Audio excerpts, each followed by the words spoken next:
ముస్తాబాద్ రైతాంగానికి నీళ్ళు ఇచ్చేటువంటి విషయంలో, సాగునీరు ఇచ్చేటువంటి విషయంలో కాంగ్రెస్ సంబంధించినటువంటి నాయకత్వం పూర్తి స్థాయిలో విఫలమైందని చెప్పేసి సుస్పష్టంగా కనిపిస్తూ ఉంది.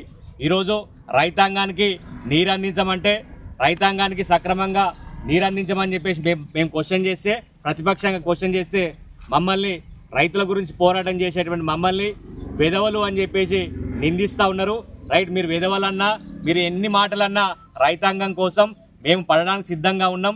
ఎందుకంటే మా ఉద్దేశమే రైతాంగం సుభిక్షంగా ఉండాలి, పండించిన ప్రతి ఎకరాకు నీరు అందాలనేదే మా ముఖ్య ఉద్దేశం. కాబట్టి మీరు ఎన్ని మాటలన్నా అనండి, కానీ దయచేసి మీ అసమర్థాన్ని కప్పిపుచ్చుకోకుండా మీ సమర్థతను కాపాడుకోవాలంటే ఈరోజు రైతులకు 24 గంటలు రైతుల పంట పండేదాకా నీరు ఇవ్వాలని చెప్పేసి మేము కోరుతా ఉన్నాం. నిన్నటికి నిన్న కాంగ్రెస్ నాయకులు ప్రెస్ మీట్ పెట్టడం జరిగింది.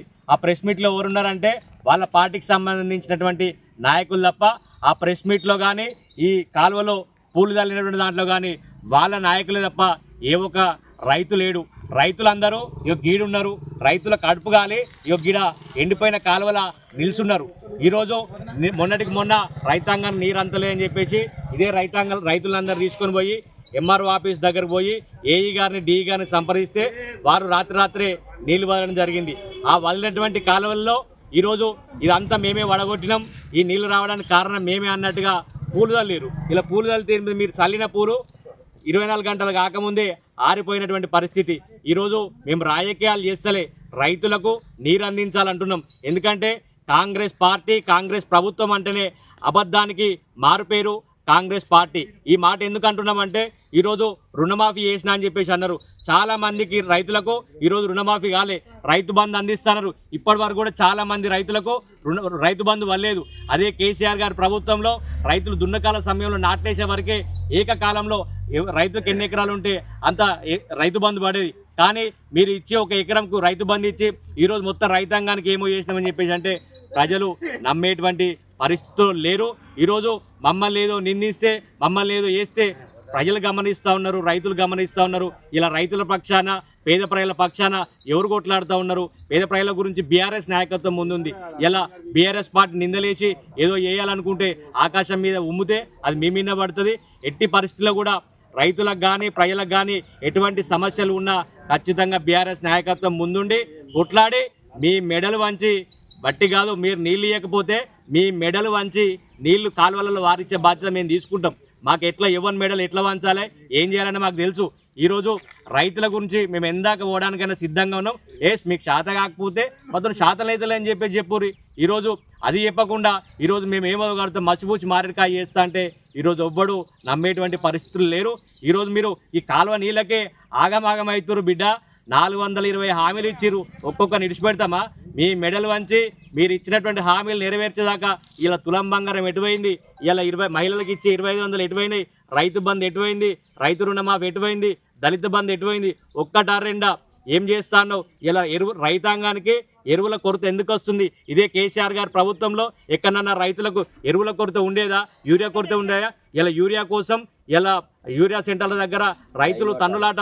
ఈరోజు చెప్పుల లైను గత 10 సంవత్సరాల కిందట కాంగ్రెస్ పాలనలో చెప్పులు లైన్లో పెట్టి ఉండేటువంటి పరిస్థితి ఉండే. కానీ కేసీఆర్ గారి నాయకత్వం వచ్చిన తర్వాత ఈరోజు రైతాంగానికి అహర్నిశలు ఏది కావాలన్నా సకాలంలో అందించినటువంటి పరిస్థితి. మళ్ళా తెచ్చుకున్న తెలంగాణలో వాళ్ళ కాంగ్రెస్ పార్టీ వచ్చి, కాంగ్రెస్ ప్రభుత్వం వచ్చి తెచ్చుకున్నట్టు పచ్చడి తెలంగాణను కుక్కలు చింపిన విస్తారా కంటే ఇదే. ఈ కేసీఆర్ గారి నాయకత్వంలో ఎక్కడన్నా నీళ్లు ఎక్కడన్నా ఆగకుండా ఉన్నాయా? ఈరోజు ఇదే కాలువ ఎగ్జాంపుల్ తీసుకుందాం.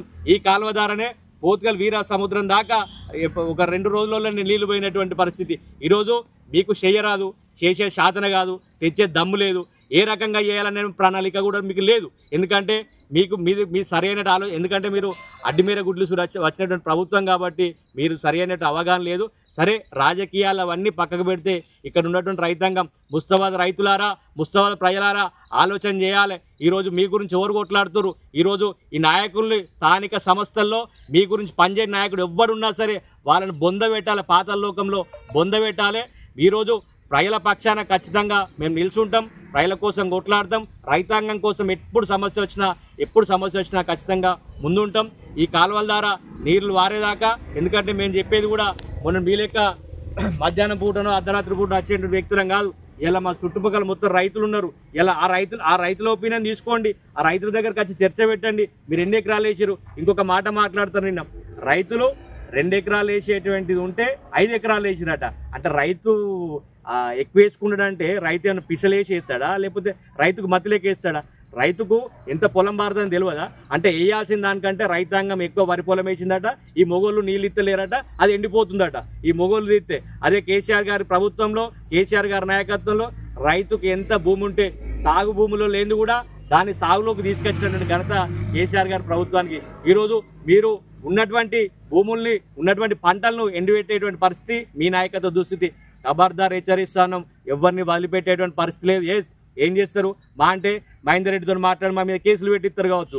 ఇంతకంటే మీరు చేసేది ఏముండదు. రైతుల పక్షాన కొట్లాడితే మా మీద కేసులు పెడతారు కావచ్చు. కేసులు తప్ప, జైలుకు పంపించడం తప్ప మీరు చేసేది ఏం లేదు. ఏం చేసినా రైతాంగం కోసం ఖచ్చితంగా మేము ముందుండి పోరాడాలి.